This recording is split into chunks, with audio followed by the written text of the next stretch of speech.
नमस्कार मंडळी, सुरुवात करूया आपण रेसिपीला। इथे मी एक वाटी गव्हाचे पीठ चाळून घेतलेले आहे आणि एक उकडलेला बटाटा घ्यायचा आहे। बटाट्याची साल काढून आपल्याला हा बटाटा किसून घ्यायचा आहे। आता याच्यामध्ये आपण अर्धा चमचा चिली फ्लेक्स टाकूया। तिखट तुम्ही तुमच्या आवडीनुसार कमी जास्त करू शकता। एक मध्यम आकाराचा कांदा बारीक चिरून टाकलेला आहे।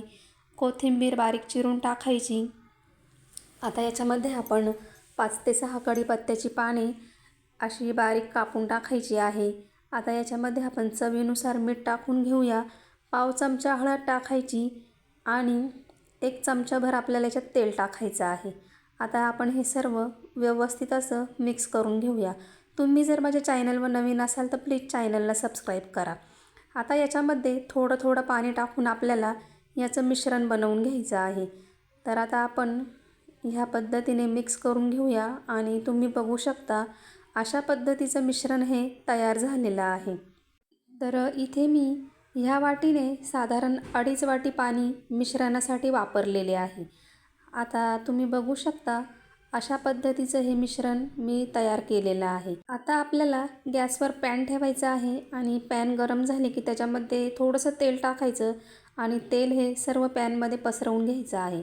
आता आपल्याला चमच्याच्या साहाय्याने मिश्रण हे पॅनमध्ये टाकून घ्यायचं आहे आणि मिश्रण थोडंसं पसरवून घ्यायचं आहे।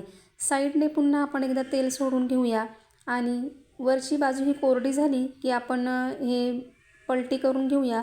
याला आपण डोसा म्हणू शकतो किंवा पराठा देखील म्हणू शकतो। तर आता पुन्हा आपण पलटी केल्यानंतर एकदा तेल सोडून घेऊया आणि आपण बघू शकता खालची बाजू देखील छान भाजलेली आहे। आता वरच्या साईडने आपण ब्रशच्या साहाय्याने तेल लावून घेऊया आणि दोन्ही बाजूनी सोनेरी रंग येईपर्यंत आपल्याला हा पराठा किंवा डोसा भाजून घ्यायचा आहे। जर तुम्हाला रेसिपी आवडली असेल तर चॅनलला लाईक करा, कमेंट करा, सबस्क्राईब करा। धन्यवाद।